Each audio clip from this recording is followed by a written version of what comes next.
Yes, sir. Well,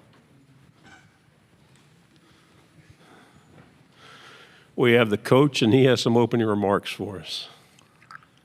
yeah, I just want to say I'm appreciative to the College Football Hall of Fame for expanding and amending their rules to allow for Mike Leach to be inducted in his rightful place as a Hall of Famer. So I wanted to say that, and with that, I'll open up for questions. We'll go in the back on the aisle. Coach, Dan Peck, ESPN 106.7 in Auburn. Wild come-from-behind win against Auburn last year. A couple of your players have shared their memories of it with Brady getting injured early and then coming back after his visit to the hospital. Just what you remember of that victory against Auburn, the significance of it? Yeah, just I think it's really significant for the legacy of Brady Cook and what he means to the University of Missouri as a quarterback and his resilience and commitment to our team and the brotherhood. And it wasn't just him alone. I think back to Mookie Cooper. That was really effectively one of his last plays as a wide receiver, breaking on a third down. I remember Luther running down and making the tackle. I remember our defense coming up with some big-time stops throughout the game. And obviously the last drive, a couple of fourth downs, and then obviously Jamal Roberts with the go-ahead touchdown. So a lot of great memories. But this is this year. So moving on to them. Right side, third row. Harris Areno, UJ Sports. Coach, you opened talking about the thank you to the College Football Foundation for allowing Mike Leach to be inducted. What impact did Coach Leach have on you over the course of your career? Obviously, you coached against him a few times, but any behind-the-scenes conversations or anything that's just left the mark with you? Got to sit next to Coach Leach in our SEC meetings, and so that was always an adventure. I've got a couple of group text messages with myself, Lane Kiffin, and Mike Leach, and I just treasure those interactions. I think the thing that I take away from Coach Leach was him being uniquely him, and today getting up and talking about what ideally my belief for what the expansion of college football playoffs should look like was when I was thinking about it this morning on the elliptical, I recalled Mike Leach would say whatever he wanted to say. And so that gave me the courage to go up there and be myself and say what I believed. And so I appreciate his legacy of honesty and truth and saying what he believed. Back row on the aisle. Hey, Coach. Steve Molton, 97.7 ESPN The Zone. Good to put a face with a voice every Wednesday, 11:20. Thank you, Coach. You say it just like that. Thank you, Coach. On the subject of those relationships with other coaches, down at the spring meetings, I was there, and there was different opinions coming out of that room both days. If you could, tell me your opinion on, share a little bit of inside the room, if you can, on, there is obviously a lot on y'all's plate, but of just moving forward, is there a more agreement or disagreement? Or you tell me, Coach.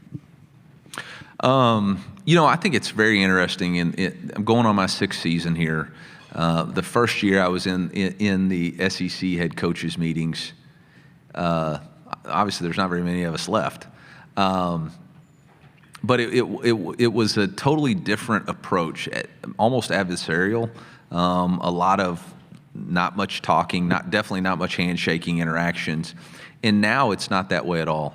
There's a lot of respect, mutual respect, and I think we're all fighting for the same thing. We're all fighting for what's best for college football.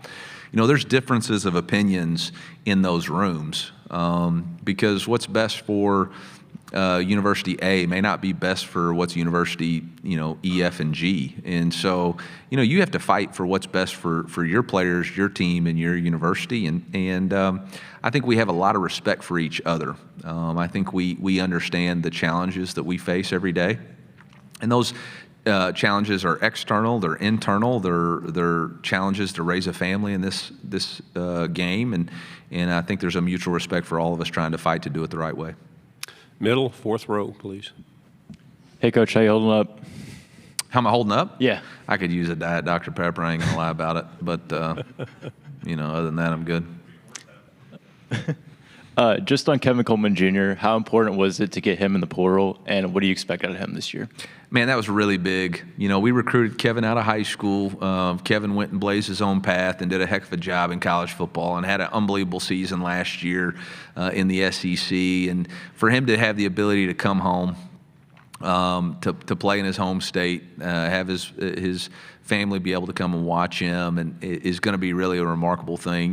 We lost a tremendous playmaker in Luther Burden, and nobody's going to replace Luther Burden. We don't need him to replace. We need him to be the best version of Kevin Coleman. He's going to wear number 3. He's going to put his stamp of approval on that number 3 for the 2025 season. And the thing I've really appreciated about Kevin is he's really tried to bring leadership to that room. He's taken those guys out. They've went and bowled. They go down and do things together.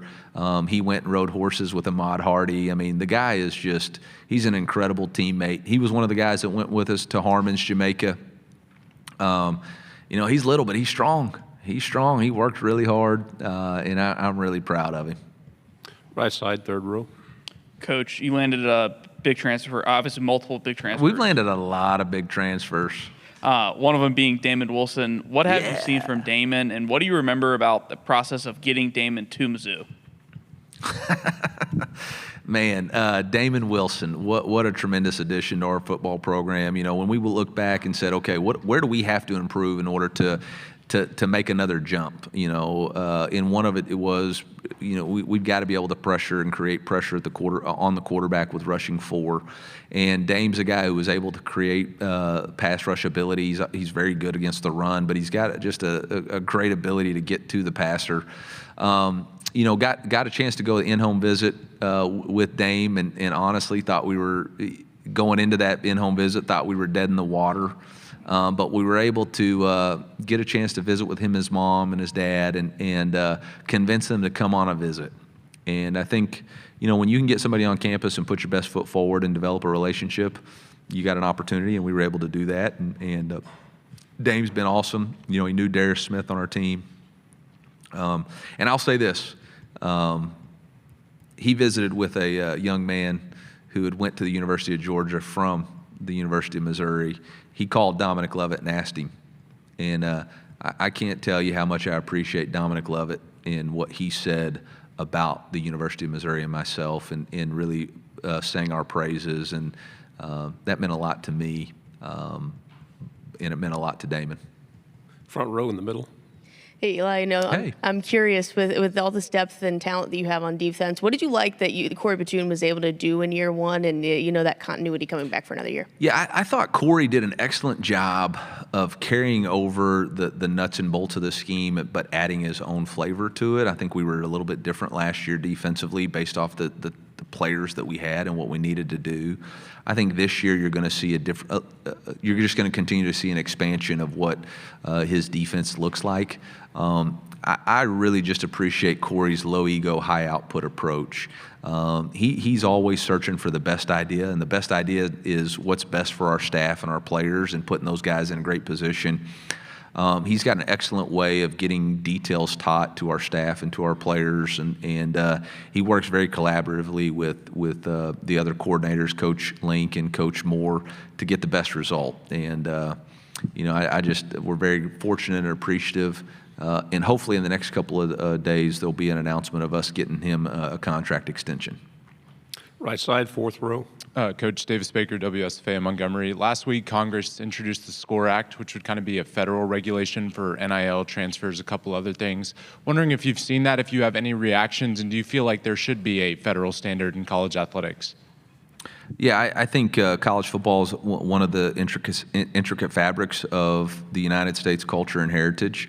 I think it's an important part. If you think about college athletics, behind the GI Bill, it's the second most scholarships presented to people to go to college through athletic scholarships.